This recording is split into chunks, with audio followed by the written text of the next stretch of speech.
Let's warn you now that the following story does contain graphic details. The Umzinto community in KwaZulu-Natal continues to mourn the tragic murder of Nontobeko Cele, allegedly at the hands of her fiancé, SIbusiso Ntaka. Cele will be laid to rest on Monday.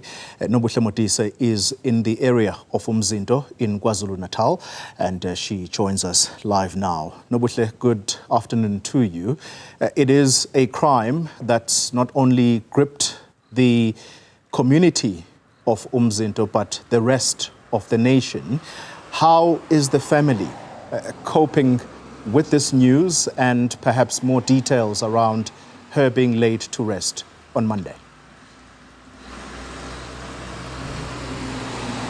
Oli, they are now preparing to lay her to rest. They've informed us that on Saturday they will be holding a memorial service for Nontobeko at the Cele Community Hall, and on Monday will be her final send-off. We also know that when it comes to the Ntaka family, they're saying that they're going to be laying to rest. Those funeral proceedings for SIbusiso Ntaka will be on the 28th of December. But for the Cele family, this is quite sad, as Monday is just 2 days before Christmas. And just just a side story of what happened yesterday when we were at the family home, as visitors were coming in and out, they were offering them some cool drink and biscuits, and you would know that choice assorted biscuits are a favorite in the festive season, and this is what they were offering people who were coming in to pay the condolences. And when we asked the sister, aren't these biscuits usually for December, Christmas? And she was like, we won't be having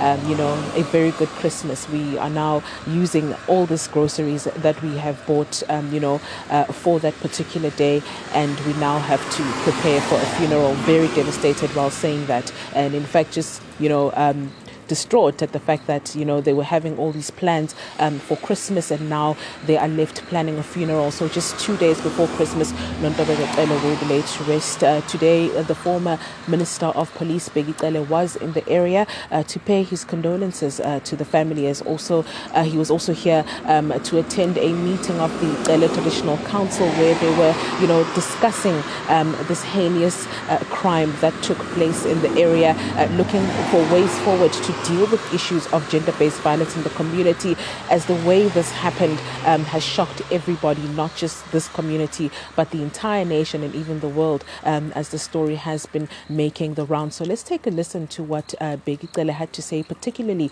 when it comes to the family's role in terms of this tragedy. I would always say, as I've said, that families, they do need to play a role on this one. Because this is a Cele family, I raised it with it. There were indication, there were signs that things are not going well.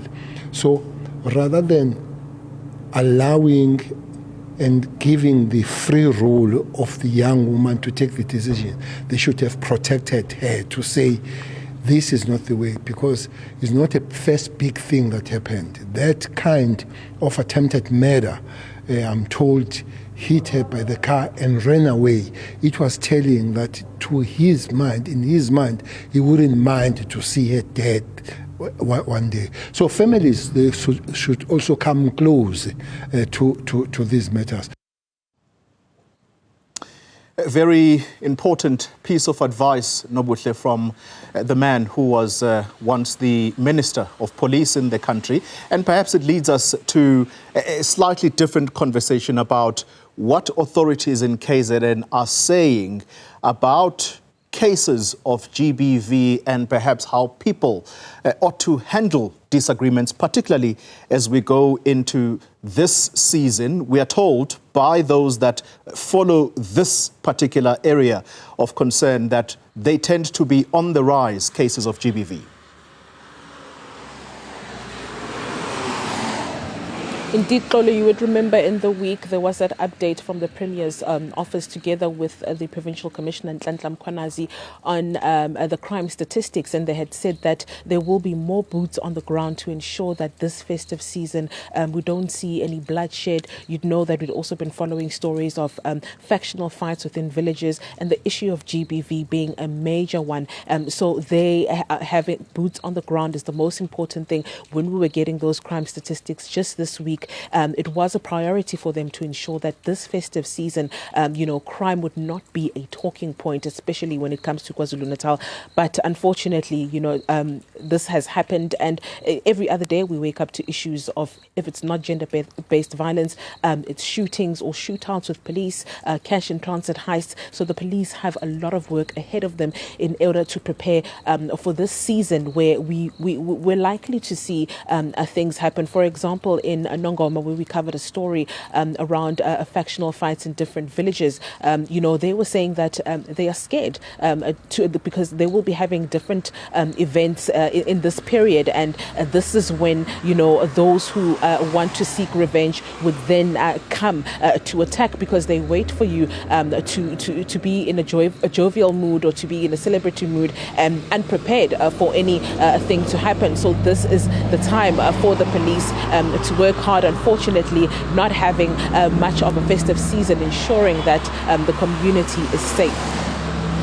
Modise, thank you very much for that update live for us in the community of Umzinto ahead of the burial of Nontobeko Cele.